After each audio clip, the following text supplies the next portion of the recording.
Thank you, Sayer, and I'd like to welcome everybody. And I think most of you are very familiar with the library because I've seen all of you here. But there's one exciting thing that happened that you probably don't know. In one of our special collections, it's all American fiction. It was from a library, 18th century library. Anyway, we have the first American edition of Jane Austen's Emma.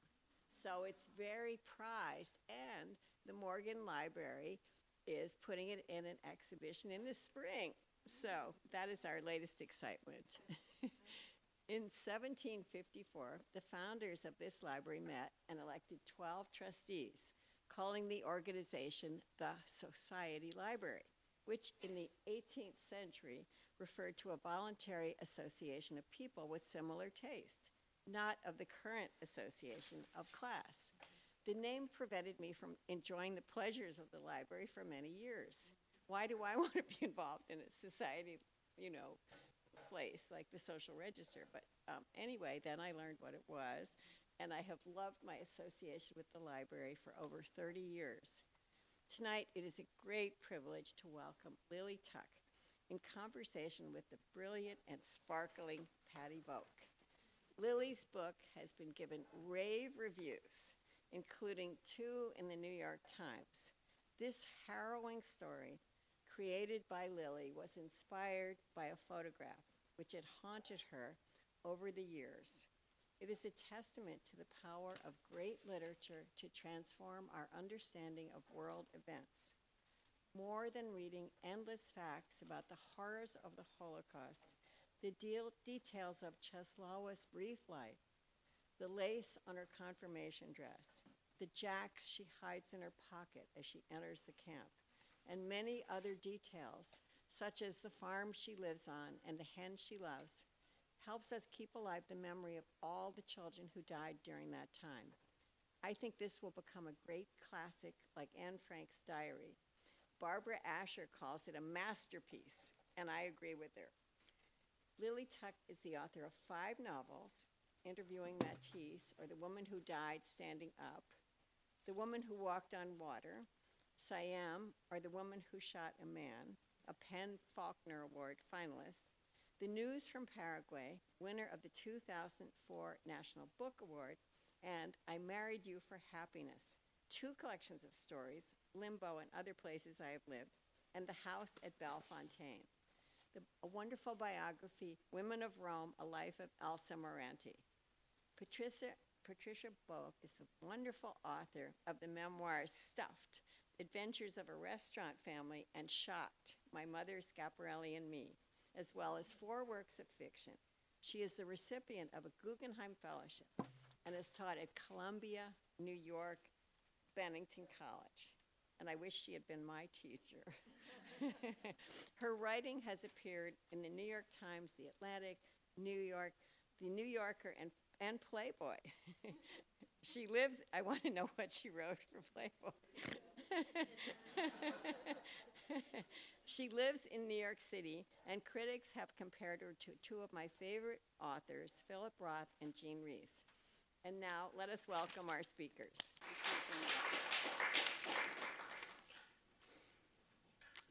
Thank you, everybody, for coming. And I think you're all very brave. This frigid weather. I would stay home if I were you.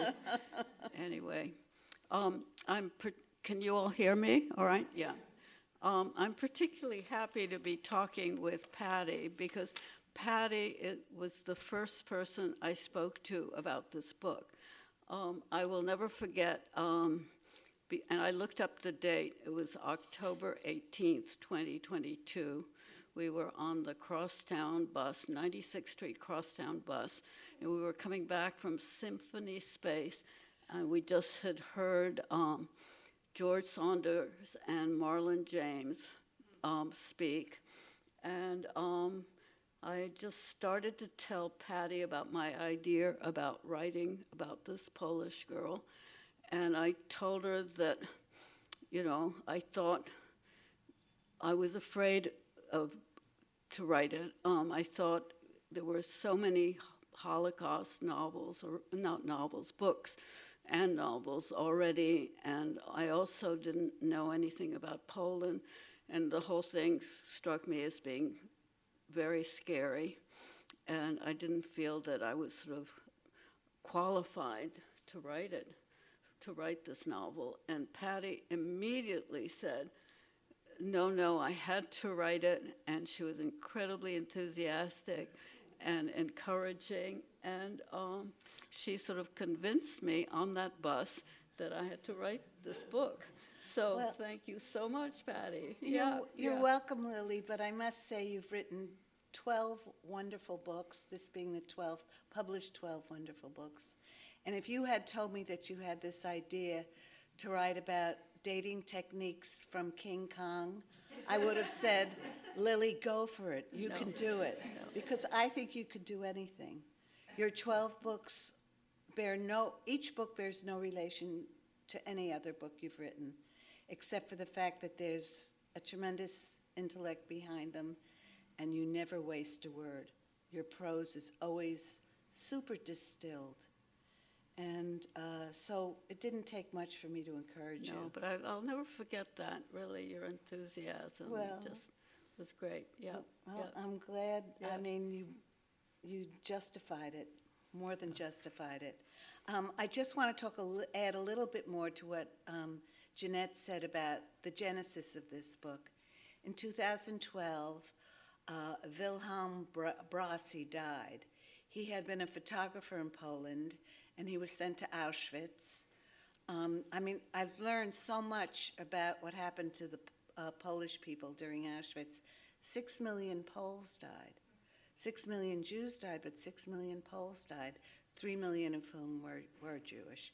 But anyway, Brasi was sent there, and they knew he was a photographer. So the Germans documented everything, and they had Brasi take the pictures of people as they came in after they were had their hair cut off and were put into the stripes. And cut ahead to 2012, and the obituary appeared in the New York Times with the 3 shots that Brasi took of Czesława Kroka. Yeah. And it was a stunning photograph. Well, I remembered seeing it because it had the impact of Napalm Girl from the Vietnam War, and the Dorothea Lange pictures of the migrant workers and the Tiananmen Square picture. It was that shocking to see that young girl bruised and like a frightened bird. And that, Lily kept that picture on her desk from 2012 till she talked to me, well, it's still on your desk probably, till 2025. That's 13 years of having that percolate in her brain. Is it, what made you decide suddenly to really do it? I really don't remember, Patty, except that I do have a box where I keep things that interest me and that I might use eventually or something. So when I finished my last book, and I was looking for something to do, or to write rather, I was looking through this box and found the pictures again. Wow. So I don't think I was thinking about her for 10 years, but anyway, when I saw the picture, I thought, well, maybe I'll try. Yeah. Were you thinking at all of her as a synecdoche, somebody who's a model for something much greater? Because as Jeannette said, it does make you think of all the other children that died and all the other people that died. And when I put the book down, I thought there could be 17 million of these books, creating a life for lost people. Did you think of her as totemic? Or?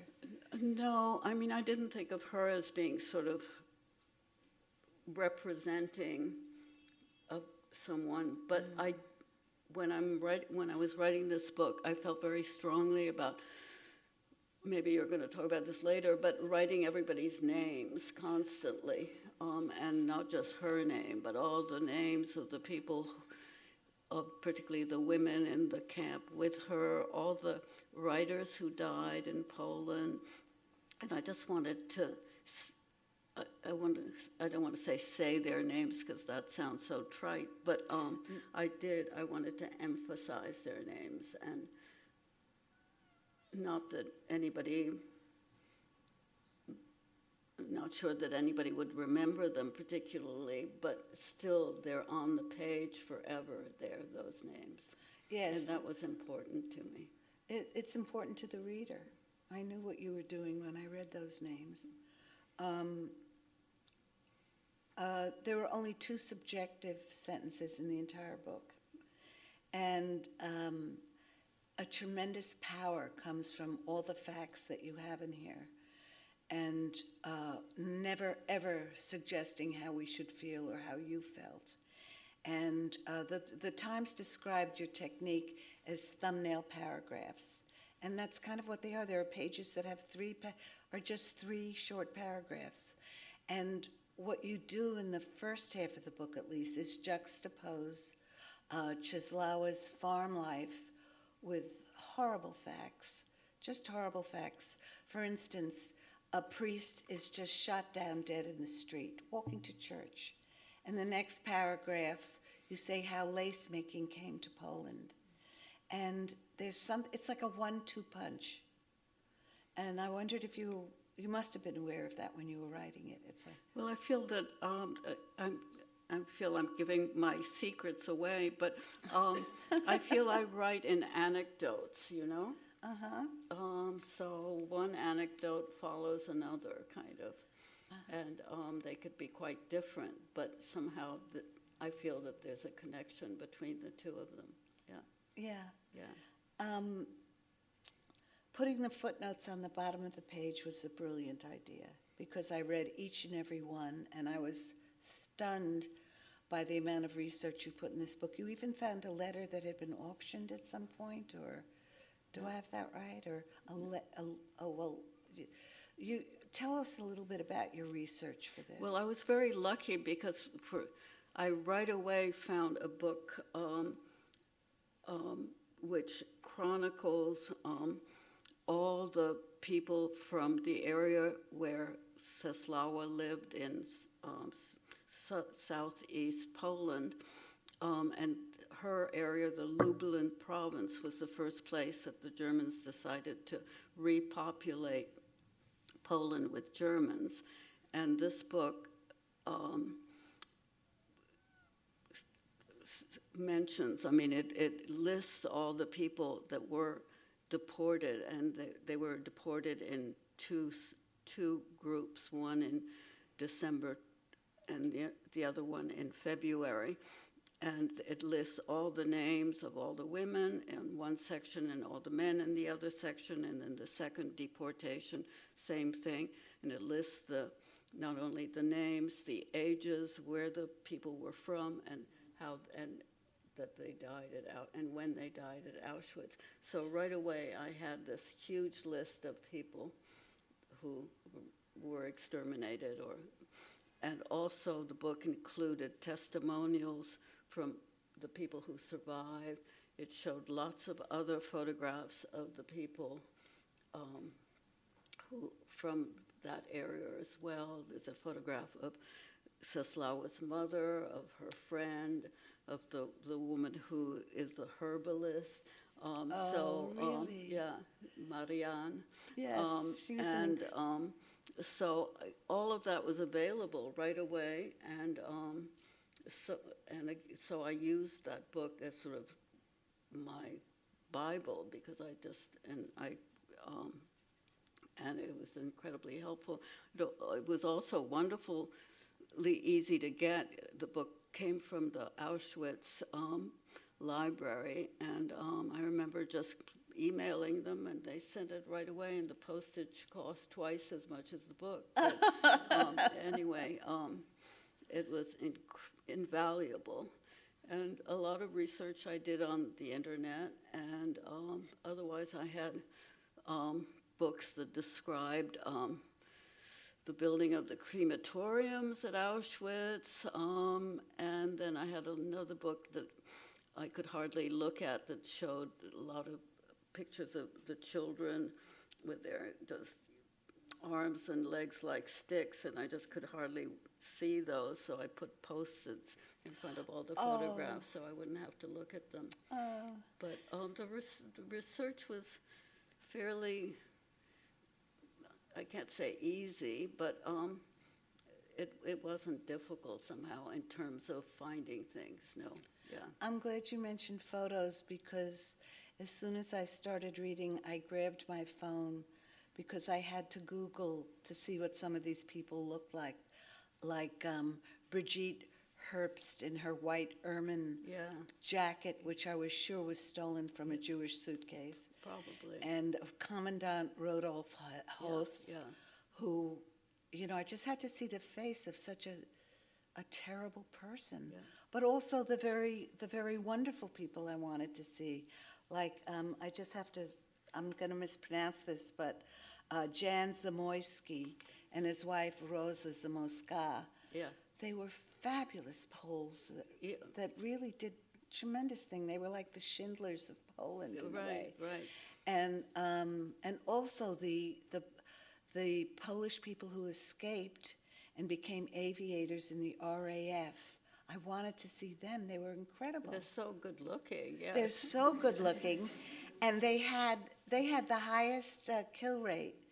The ratio of all of them. Some of them, one of them shot down 22 planes. Yes, yeah. I mean, it was marvelous. So Yeah, I wondered if you had ever thought of putting, I thought if I had written this book, would I have wanted photographs of these people in it? And I think it might have been distracting, but while reading it, I felt I had to see the people. So did you ever consider, did you discuss it with your publisher? No, I don't think so. I don't think we ever talked about using photographs, no. No. I think that would have kind of ruined the magic. This is my editor speaking. Oh, where are you? Where are you, you wonderful editor? Here. Oh, hi.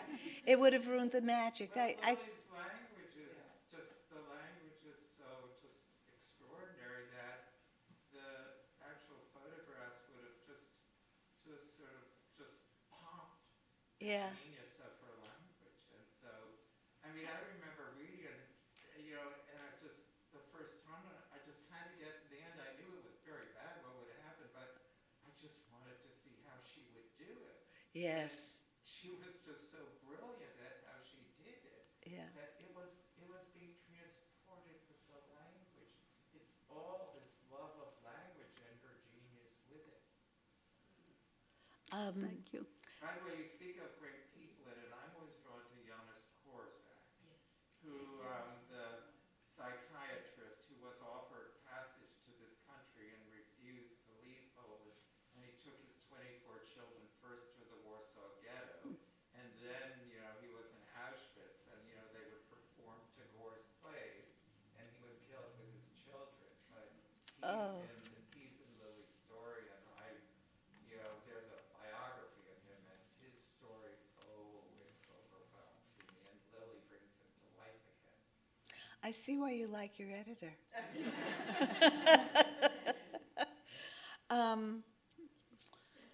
Czesława survived 4 months in Auschwitz. Her mother predeceased her. Yeah.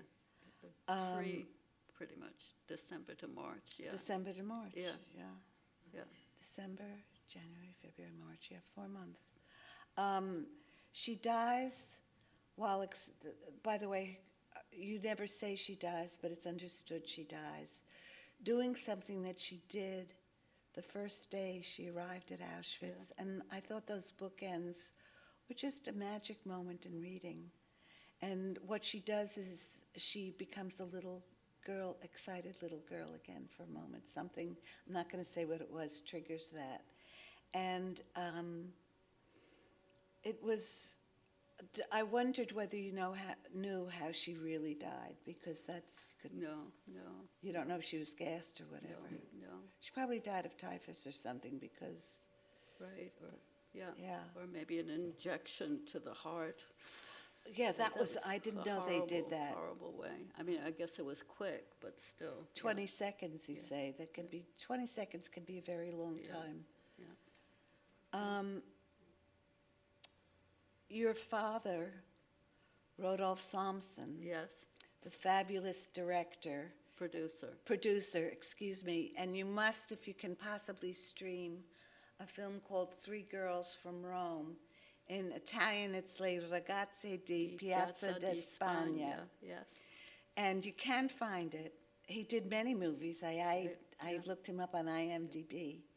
It's just the most wonderful movie. Anyway, he was Jewish, but you were not raised in the Jewish faith. No. And you never identified as a Jew. And he could trace you've traced his lineage all the way back to Moses Mendelssohn, the philosopher and the theologian. Yes. Yeah. But did the fact that you were and you were born in Europe, and you were born in France, before the war, and you escaped with your mother, but did you identify with Czeslawa because of this? No. You were much younger. Yeah, no, I really didn't. But if I look closely at my life, I could have ended up in a camp very easily because my parents left Germany in 1933 for the obvious reasons, and they settled in France thinking that would be safe. I was born in France. Then when the war broke out in 1939, my father was rounded up by the French and interned in a camp the way we interned the Japanese, not because he was Jewish, but because he was German. They interned all German and Austrian men. He managed to not escape by running away, but he joined the French Foreign Legion, which always makes me smile because my father was not the Beaujess type. He was very overweight and very nearsighted.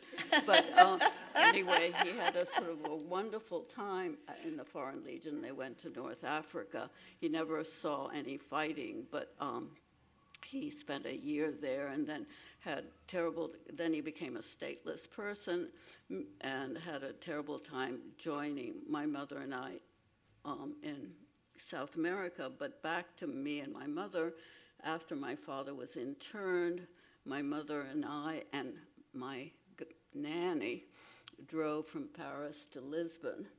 And I mean, I wasn't even 2 yet. I was a year and a half so obviously I don't remember anything, but then we waited in Lisbon for a boat to the United States, but we didn't have a visa to the United States. We were allowed to stay 3 days, and my mother remembers going to the World's Fair in 1939 and marveling at how all the people looked so sort of happy and content and were well-dressed, while, meanwhile, Europe was falling apart. And but my mother never talked about this. She didn't want to talk about it, and I regret that I didn't sort of insist, because when I think of her driving, beautiful blonde woman my mother was, I mean, she's just gorgeous, with the nanny and me in my father's Packard, from Paris to Lisbon with the big exodus must not have been easy. No. And yet she managed, and she was 26. I mean, she was young.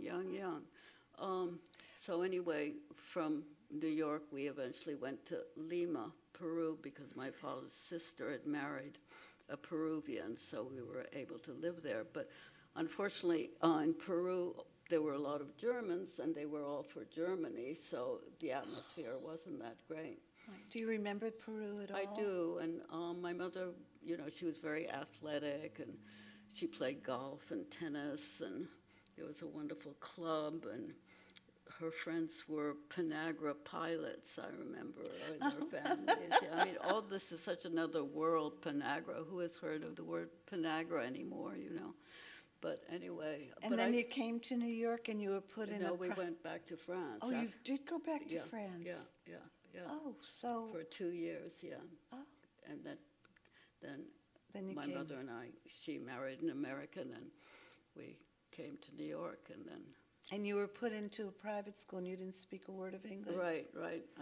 I went to Nightingale Banford, and the first year I was in 4th grade, and I didn't speak any English, and nobody paid any attention to me. There wasn't any sort of special education or anything. I think the teachers were very embarrassed and didn't know what to do with me. And they were studying the Egyptians, I remember, because there were a lot of pictures of pyramids and hieroglyphs on the wall, but that was it. Well, it wound up being a straight line to Radcliffe. Yeah, well, took a while.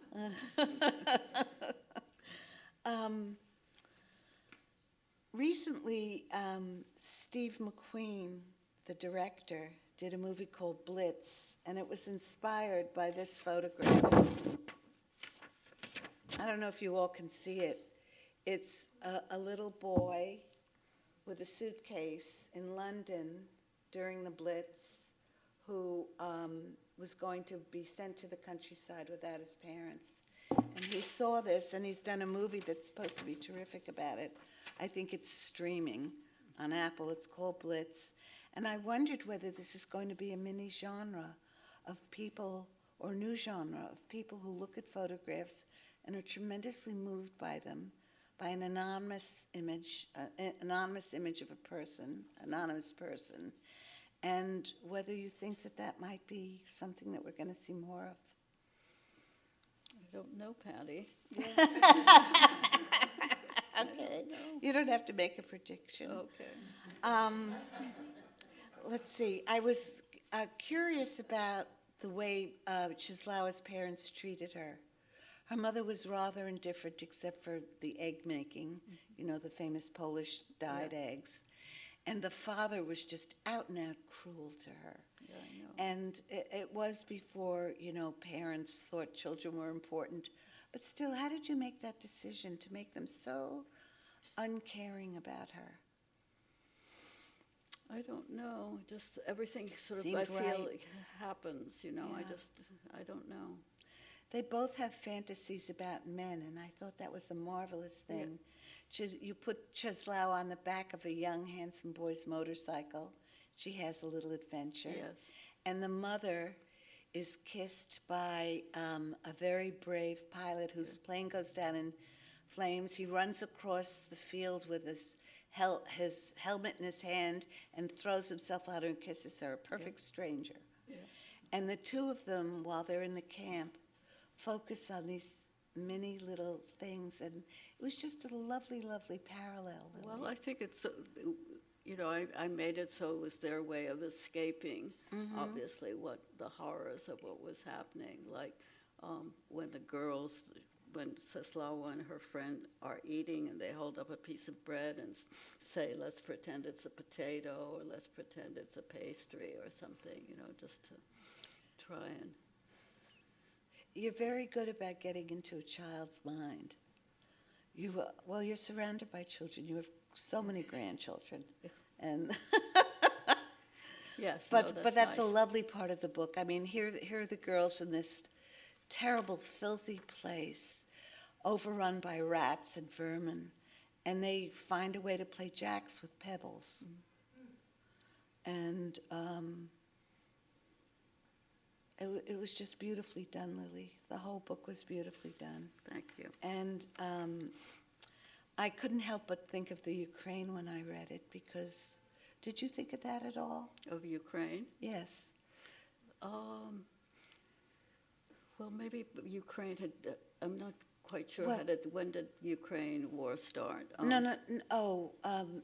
thinking of it in terms of the fact that Russia is wants the Ukraine to be Russia's breadbasket. Yeah. The way the Germans wanted to populate all of Poland with farmers who would feed Germany. Right. And it just seems incredible. Here it is. It's almost 100 years, you know, and the same thing is still going on. So it evoked the Ukraine. Right. Ukraine, I mean. Yeah, no, I wasn't really thinking of Ukraine. And I have people, 2 Ukrainian farmers who are drunk and behave badly, and I felt badly about that because I support the Ukrainians, but anyway. Well, it's been said a picture's worth 1,000 words, but Czeslawa's picture's worth 128,000 words, Lily. You really did a beautiful, beautiful job with the book. Thank you. And I was Thank you, thank moved you. more than I can say. Patty is a very, very good, loyal friend. No, would I have told you if I didn't like the book? No, I No, you probably wouldn't have, but I did love the book. I did love the book, and I've loved all your books. And your prose just gets tighter and tighter and tighter. In fact, on the way over here today, I thought someday Lily's going to write a book that's just going to have commas and periods. Well, we could open this up for questions now. Well, this is something you sort of touched on, but I think what's fantastic is this juxtaposition of the horrific and the mundane. And like, for instance, it reminded me a little bit of what Jonathan Glazer does visually. I don't know if you saw The Zone of Interest, but you've got these people who are living their normal lives next door to Auschwitz, and the smoke is coming out of the ovens. These two things going on. And you have her father not being even aware when the Germans first invade. And I wondered, you talked a little about getting the book on this town, but all the details, how much did you make up, and how, like the fairs that they go to and all of that, and the chickens? Well, I made up most of it, in terms of, the family part, and, yeah, I made up most of it. But it sort of resonated with what you were reading about it, so it seemed plausible and logical. What? It seemed plausible. I mean, you were reading about this town, so what they were doing seemed like the kinds of things that they would do. Yes. Yeah, exactly. the fairs I and that. sort of Yeah. figure what farmers are like. Yeah. And I think I don't think I tried to stay very close to, not have anything sort of not particularly dramatic. Stand or out too anything. much, I yeah, just tried to stay within. Mundane, well, that's the thing, it's all just very so normal, yeah, details of yeah. daily life. Yeah. Lily, I hadn't realized that you were edited by Gordon Lynch, who was such a famous editor. And he used to come and yell at me all the time, Watson, why isn't this in the winter? Watson, do this, and send me notes and everything. And I was wondering, was he your first editor? Did he make a big difference in your writing life? Absolutely, he really did, yeah, I mean, when I came back, well, I lived in various places, but when I came back to New York in the 70s, I was working on a novel for 7 years. I had 2 different agents, it was sent around, it was turned down everywhere. And I just sort of, I'm very stubborn, so I just kept at it. And then I met someone who was studying with Gordon Lynch, and she suggested I try and go to his class. So I did, and he made all the difference. I knew nothing about sort of writing, really. I just wrote off the top of my head and had sort of no idea about anything. And he yelled at me too, and at one point we had a brownstone, and he held the classes in our brownstone, and my husband and the classes went from 6 o'clock in the evening till midnight, and without a break. And my husband would stay away, and he would come home at midnight.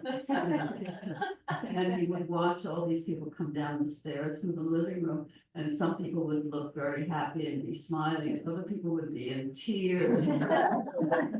And so I couldn't figure out what was going on. But yeah, I really learned very, very grateful to Gordon. And he really got behind his authors, and I loved them, and he was so loyal. I mean, he really had a big effect on American writers. Yeah, he published my first book, the Interview Matisse book, and He was a Knopf then, right? he was a Knopf, yeah, and I remember going to a party, and it was a fancy party with Renata Adler and who knows who, and Sonny Meadows there, and I was very excited, and I went up to him and I said, I'm one of your writers. I'm so happy to meet you. And he looked absolutely blank. And then he said, oh, you must be one of Gordon's loopy writers. Loopy. Did you show, What? did you show Gordon those two versions of the book you've been working on? I don't think so. I think I gave up. I mean, I knew some Yeah, things later. But yeah. Oh, he was a wonderful editor. He took, what was the name of his magazine again? The quarterly. The Quarterly, right, Quarterly. And he took a story of mine once, and he said, I really like this, but you can't use the word pee, you have to use the word piss. Oh. And that was the only anecdote. Yeah, Right. Oh, Well, everything, yeah, yeah. yeah, did you ever see a page of, how Gordon edited it and how, Carver wrote it? I mean, it's just, the comparison, it's amazing, he really created. I mean, well, he was a good editor, don't you think so, Bob? I don't know enough about him, but I think he was a good editor.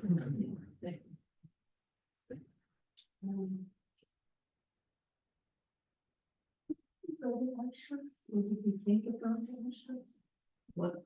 Did you go to Auschwitz when you were No, in the first place? Did you think of it? I was thinking of it, that I should, as, early on, and then I thought, no, in my head, I have all those pictures, I can see the rooms full of shoes and hair, and also I heard that, it was very different too, and there were probably bookstores and bathrooms, and also they moved the gate that says, work will free you.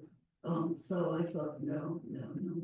The place I'd love to go to though, I mean, Krakow, yes, but also this town, the city called Stamos, which is close to where she lived, which is supposedly this beautiful Renaissance city. It's part of the World Heritage, I think. And it just sounds very, very beautiful. It's very close to the Ukrainian border, but, no, I just thought, no. Do you think this book will be sold in Germany or Poland? I hope so. I hope so. I mean, I think people have always sort of looked down on Poles and thought they were stupid and you needed so many Poles to change the light bulb and stupid jokes, And also their reputation of helping Jews, Or worse than that. yes, exactly. Yes. So, I think this book, Well, it didn't make me more sympathetic to the book. is that, But no, it was sympathetic to people who died, but after the war, 7 of my cousin's friends went back to their Polish town to reclaim their homes. They were just shot dead in the street. This is after the war. Shot dead by whom? Yeah. By the Poles who didn't want to give up what they had got. Oh, but I see. Yeah. there's a wonderful movie called Agnes, yeah. Yeah. What is that? The young woman, I don't know, but it's, a young nun who goes and doesn't realize that she has, that she's Jewish, so I think that it's her, and she's Jewish, and anyway, it's beautifully told. Another thing that was really incredibly in the book was the dog that had belonged to the family. His name is Kais, which means dog in Polish. And they just never even gave him a name, and he lives his entire life on a chain. And Chiglawa is afraid of him, and she also is not kind to him.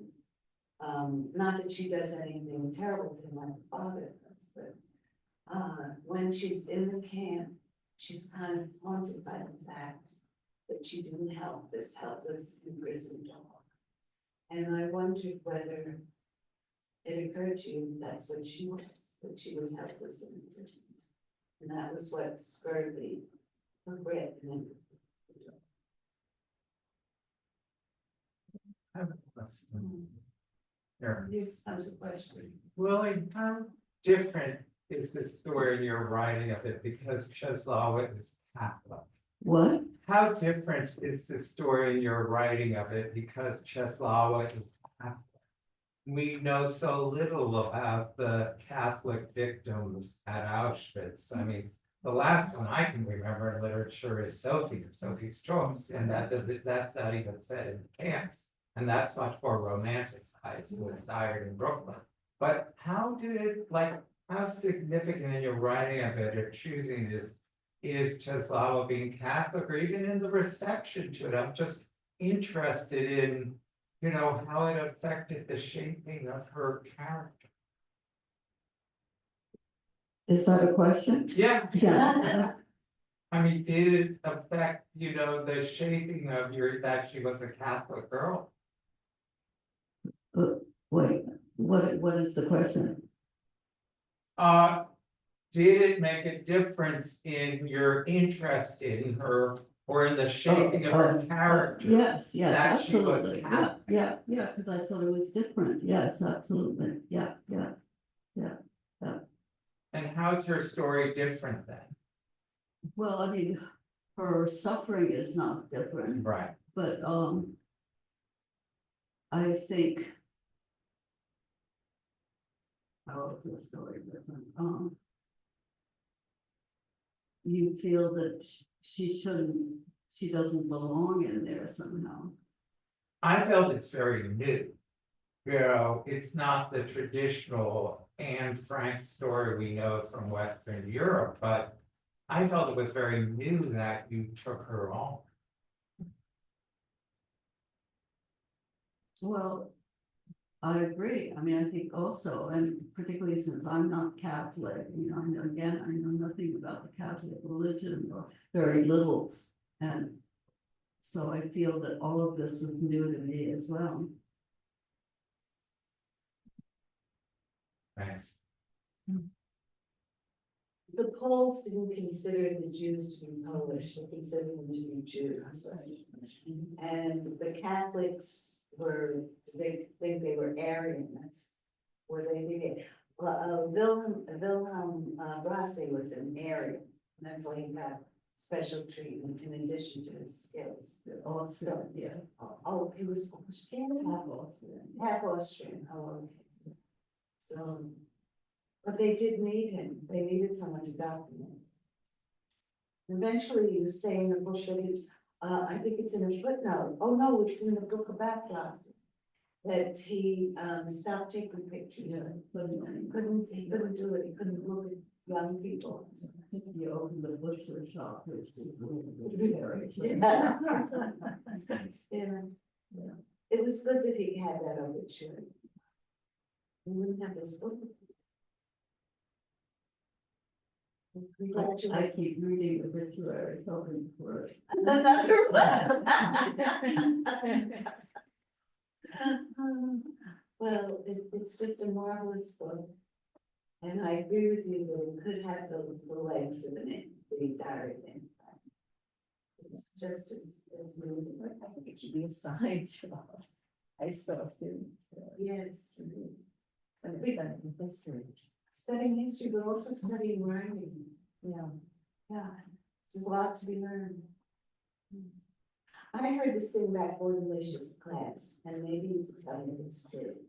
That in the first class every semester, you go around the room and ask people to tell something that they had never told anybody before, something that they were really ashamed of or hadn't told anyone.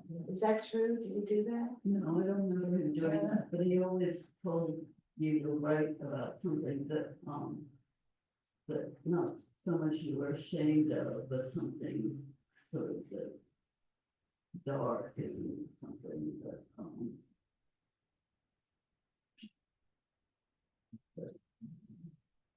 Secretive? put you at risk somehow. Oh, Yeah. I always thought if I was in this class, I would never tell what that kind of thing about myself, but I would just So to use my friend Shelby's term.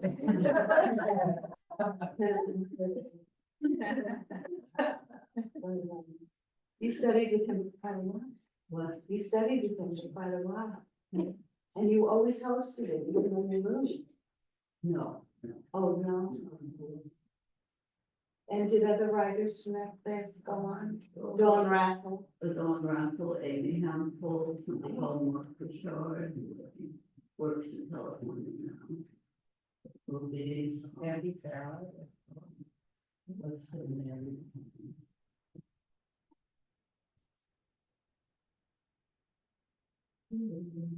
Yannick Murphy. What? Yannick Murphy. No, not with me. Christine Scott, Oh, yes. yeah. Willow South there. 6 hours, Unbelievable. yeah. And no break at all?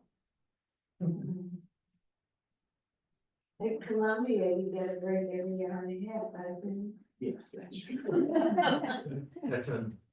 Those aren't toughies like the veterans of the Lish University. I understand, somebody recently told me that he's got 7 books ready to, did you tell me that, Libby?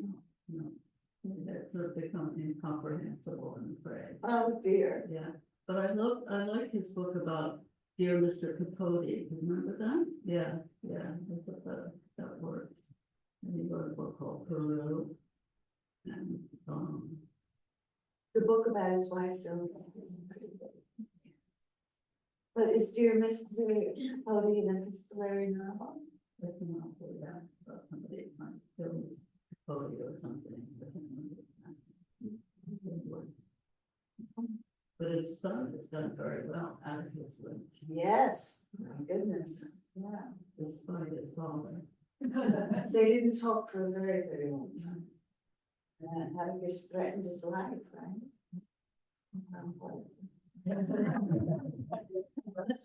They're on good terms. Is he still alive for some reason? Yes, I thought you were- he lives on 96th Street. Wow. And in fact, I saw him on the bus with his caretaker whom he married. And but he, you know, he just looked very different. And I said, "Are you Gordon Lish?" And he said, "No." And I said, "Hi, Gordon, how are you?" And then we started talking. What is he still doing, writing? What is he doing now? He's writing. He's still writing. writing. He's probably close to 90 now. Question, Lily. So have you given the moment where we find ourselves politically right now, where we can, for the first time, at least in my lifetime, imagine things like this happening in our own country? Did that come into your consciousness as you were writing and or even publishing the book into this moment? Does the political, does that affect me, or is that your question? Oh, it's just, how does it feel? Your book is a personal story, but it's also in a way a warning, where Anne Frank was. And here we are at a moment in time where it is not unimaginable that things of this consequence could happen in this country. I just wonder if you've Yeah, thought about that what? juxtaposition. Yeah, I'm not sure I understand the question. Whether the politics affect my writing? No, it's just, you know, this book is being published into an atmosphere in our country where we can imagine we have a president whose father was a Nazi, you know, et cetera, et cetera. We can imagine things happening in our own country. As a Well, published story. yeah. I mean, it could, anything could happen again. I mean, one is very aware of that.